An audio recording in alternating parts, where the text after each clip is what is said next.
Welcome, guys, for part 2 of this episode. Share with people so that they can enjoy what we are enjoying. The only way you can know the heart of a person is through a conversation. Sure. So you can't say that you're looking at the roho of somebody. Everybody first looks at the outside. And if the outside is not appealing, that's why even it's just like you ladies. Before you enter to buy a dress, you first look at the outside. Later you check on the labels. Unaangalia kama uko ndani imeshonwa vizuri. So that's the same way. Before people look on the inside, what is being presented outside. But I also say, don't be fake. You know, there's a way you can over makeup. You look green today, tomorrow you look yellow. Now, how will somebody know you? Hata kama utaweka makeup, make it the way that looks like you. That hata ukiosha, it will not surprise that person. Otherwise, there Otherwise, there are some ladies who have shocked their men. Because today, she's looking like she's from the coast. And probably the man wanted a lady from the coast. Alafu next day, you are looking like you have come from somewhere, you have been chiseled from something else. And there are people who also love people from Turkana. And now you think that now by making yourself look like somebody from the coast, you'll be attractive. You need to realize that the color God gave you, there is somebody who is interested in that color. Sure. And that is why many girls are not getting married today, because they have changed too much of their color. And God had prepared somebody who knew that color is what they needed.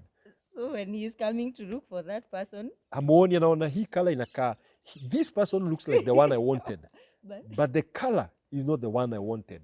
So please, I'm talking to the ladies. Hii mambo ya change ladies, hii change ya kuchange ma colors, that's what could be making you to miss out on the person who is designed for you. Makeup is not bad, By but then it's don't overdo it. True. Don't overdo it. Hiyo kidogo ni sawa. Nile ya kucover tu, ni ya kupatia tu ile the same, let it be the same and that's why you can even consult nowadays internet. There is so much information about the tones that you can put on your face that can rhyme with you. Lakini hii mambo ya kujaribu vitu zingine unatokea ni kama surprise. What would you tell singles about presenting themselves? Like presenting themselves before people, how you handle a conversation, like when you meet with someone new or when you go in a new place. What would you advise them about that? One thing I usually say, be very orderly. You know, for the ladies, you find men love women who smile. So kama wewe unatoa tu sura ya kazi throughout, you are most likely, because guys don't want somebody that is inapproachable. Because the reason why some people are not being approached by anybody is because they are too serious, and men fear no's. They fear being told no. So akiangalia msichana hivi alafu ametoa sura ya kazi, kitu ya kwanza hapana, hakaribi. I'm not saying that now you stop somewhere and you're just smiling at this. No, I'm saying but at least be happy from the inside. It will soon express itself on the outside. Number 2, also the way you speak. If you are with friends, don't speak unatupa mikono juu, you are laughing uncontrollably. People also want to see somebody who is somehow organized. But be a jolly person, be a happy person, and also be welcoming. And sometimes it is also important, especially hii kitu huangusha watu wengi sana, ladies, and I'm talking to ladies, how you eat. How you eat. Why? Number 1, you know, those are simple things. You may be praying for a husband. Father, give me a husband. And God is telling you, change the way you eat. Because probably when you are sitting on the table, you are talking, and your mouth is full with food, and you are chewing, and everybody is seeing the mixture in your mouth. That will make a lot of people not want to even be close to you. You could be so nice, but hiyo tabia mbaya mbaya, hizo ndogo ndogo ndio zinafanyaga watu. Zingine zingine labda unachukua ugali kubwa na unafungua mdomo all the way and you're throwing it in the mouth. Go before, even in your house as a young lady, go into your house, do some lessons on how to eat with a fork, with a knife. And sometimes hata kama si hivyo, hata kama utakula na mkono, jipange tu, unajiangalia, unajipanguza kidogo ukikula, lakini vitu kaa hizo kidogo. By the way, simple things matter. They can give you favor or cause you to lose favor with people. Na pia wanaume hivyo tu. It is not the loudest. If you are outside there and you're making so much noise, you're the one who is greeting all the ladies, because women also want to feel a sense of security. Yeah.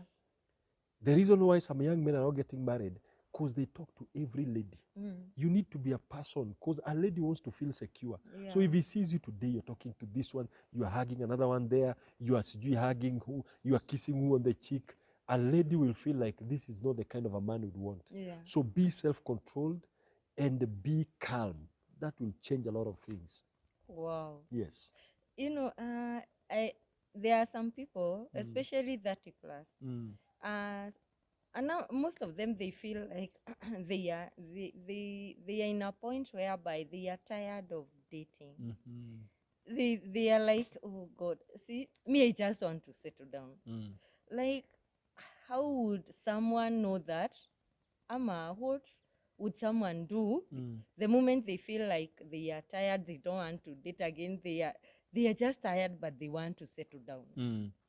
So I don't know, it's a kind of a confusion, because you are like, oh no, God, now we have to start again. Nianze introduction, sijui inakuwa ngumu, inakuwa ni kama wamechoka, but still they want to settle down. What would you advise them? Let me tell you something. If you want to get married, there is no way you're going to escape the responsibility of waiting. So if you give up, that means you may never settle. You may have been broken-hearted several times, but that simply means those people are not the ones. So don't get tired of dating, because God could be just waiting to give you the right person, but the devil has kept on throwing the wrong people. Now, also the other thing I want to say, don't rush into relationships, because sometimes you may rush too quickly and the person was not ready. Because a person who is ready will also take time to be with you. I also say, number 3, prepare yourself. Because right now, where you are as an administrator of a school, you did not arrive there in one day. You have actually studied from the time you started nursery all the way to college. It was all a preparation for being an administrator. But you want to get married and you have never even read a book on marriage. The word of God says, he who finds a wife finds a good thing. He who finds what? A wife, not a lady. So are you a wife? Wow. The question so you have is, to be a wife you first. have to be a wife first for God for God to bring a man in your life. You have to be a husband first before God brings you a lady. Unajua, unafikiria Mungu anataka kukupatia kitu alafu uanze kuichapachapa huko vita? No, he wants a husband material, then he gives that husband a wife. So as a man, are you a husband? Are you loving? Because God commands husbands to love. Are you a provider? Ama wewe ni wale tu unakaa hivi unangojea msichana ambaye atakuwa akikuletea kila kitu. So if you're not a provider, you don't even have a job and you want to marry, you're still wasting a lot of your time if you're a man. Now for a lady, you don't even know how to cook. All your cooking is burnt offering, or all your food ni ile na drown kwa sababu inaongezwa maji throughout, and you're saying you want to be a wife. Gadhufu. You don't even know. You've never sat down to think. You hate children. Unaangalia watoto hivi Sunday school, nasema hawa wametoka wapi, and you want to be a wife, and one of the things that you'll have is children. That means you're not ready to be a wife. And that's why God is not entrusting people with spouses. Why? Because they are not prepared themselves for marriage. Wow. You want to drive a car and you don't want to go to driving school. That's powerful. That's powerful. I hope you are really learning a lot, especially ladies. You know, another thing I think I don't know, what do you mean by the word submissive? In a couple, both the guy and the lady, they are going for work to work and all that. They are coming back home late because sometimes utasikia mademu akisema, yes, I want to get married, but again tutakuwa tukiingia kwa nyumba both of us we are tired tulitoka pamoja ama I went to job earlier than him then tukirudi kwa nyumba he just sit down na remote and I'm there sijui nipike ni brush viatu zake iron sijui No, you know the thing is most ladies have interpreted submission to be slavery. And it is not. It is actually one of the commandments. If you look at God says, husbands, love your wives. In fact, he starts by saying, submit to one another. So God expects people who are married to submit to one another. That means there's a time a man can actually do the work of a lady. And there's a time a lady can do the work of a man. That is what we call submitting to one another. You need to study one another and see, do I need to help? Because a man who comes and sits down and says, watching TV while the wife is cooking, changing whatever, I think you're just a spoiled person. Yeah. You need also to realize that your wife gets tired, and you can also get into that kitchen and cook. Jesus cooked for his disciples. When he died and rose and he came back, he found the disciples in the water. He called them and he had made fish for them. If you're a man, you need to know also that you can cook. Who was cooking that food in the wilderness? The manna. It was God. And God is God. And yet he prepared food and brought it to a human being. Yeah. So if you're a man, stop feeling like you can never cook. But at the same time, we need to change our mentality on what we think about these things. Submission. Submission is not slavery. This is a principle God has given to human beings who are married, so especially to the ladies, that will make that marriage work. Why are marriages breaking? Because when you come from work and you start saying, we are equal. Yeah. Yes, you're equal spiritually, but physically God has given you different roles. Your role as a woman, just do it. If you do that role, why is it that people don't complain in the organization? You find a boss, and you find maybe you are the assistant manager, and you submit to that person. He tells you, go and collect for this. You don't say, nye, nye, nye, nye. You go. You run. When he says, I want you to have a meeting at 5 o'clock, arrive there, you go. Because you know there's a consequence, you might lose your job. Let me tell you, you might lose your marriage when you don't also follow God's command. But the man as well, you also need to understand, submission is not about pushing your wife to do everything, because that's what some men think. You need to realize that your wife is a human being. Especially Kikuyu man. Okay, sikuwaonea, but you know, I've grown with them. You know, I have some cousins. I was in a kitchen and I'm like, okay. You know, you have to understand where your person is coming from, because there's some traditions. And I usually say some traditions is just some peer pressure from dead people. Yeah. Just from dead people who are giving you peer pressure, and they're not there when your marriage is getting spoiled. So there are some traditions you have to break. Let me tell you, when I got married to my wife, I lost my job. And when we got our first baby, their time should be away working. I would change the diapers. Has it changed me? No. Has it made me less of a man? In fact, I have a better relationship with my son more than anything, because I took time to be with him. So this thing of tradition at the Wezingia kitchen, then you die there because your wife is no longer there. You are eating coke and the cake for a whole week because amuongeleshani na bibi ama ametoroka. No, that is being a slave to your own mentality. I think you need to realize you don't become less of a man when you cook. You actually make your wife more proud. Yeah. And I'm not saying that sasa watiwe ni bibi ukuambe katua hapo. Ati Dr. Julius alisemaga endaga tu kitchen tuo mzee apike. No, I'm saying it has to be out of willingness. But don't die ati kwa sababu umeambiwa, you know, there's ati hata uwezi uchukua handbag hivi upatie bibi yako ati umebeba handbag. No, there's some small mentalities that are killing you as a man because of peer pressure from dead people. I think we need to change our mentalities. Na hiyo itatumake. We are going to be happy when we change these things. I also think it should be very personal between you two. Exactly. Marriage is, include. By the way, marriage is not about other people. It's about you and your wife. If you need to look at what makes my wife happy. And you as a woman, look at your husband and ask yourself, what makes this man happy? And does this start when you are dating? Of course. Dating is practice. And I'm not saying sexuality. but practice on some of the things. If the lady is calling you names even before you're getting married, if that man is already beating you before you're married, now that's already a sign that the day you enter into that box, you will be boxed to eternity. So you better, if he's beating you now, don't even think about getting married. If she's calling you names, useless, where will you talk happy, don't even get married to her. Let her go back to wherever she came from, and learn some tabia. Then probably, if God has mercy on her, you might marry her. But if she's calling you names, I'm telling you, she will not only call you names when you marry her, she will now label you and even name you and put it on your t-shirt. Andike hiyo jina hapo. We have to help each other. We grow together. And I believe that at the end of it all, you'll benefit from after that issue. And those who are, okay, we have been talking about 30 plus. What would you tell those who are 20s? You know, 20s, let me tell you, if you get married in your 20s, thank God. Because one thing that we are also borrowing a lot from the Western now.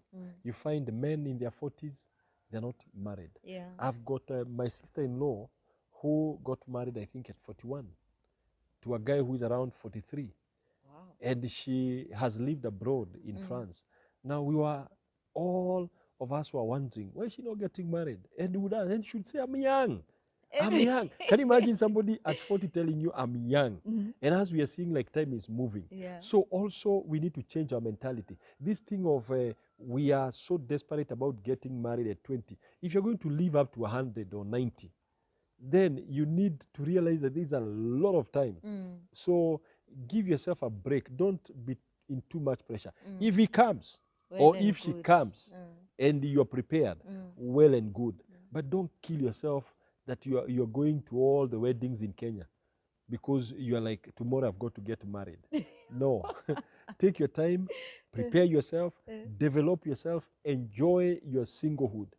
Because there is so much to be, I wish there is so much to be enjoyed in singlehood. And I wish some people knew about that one. There is so much.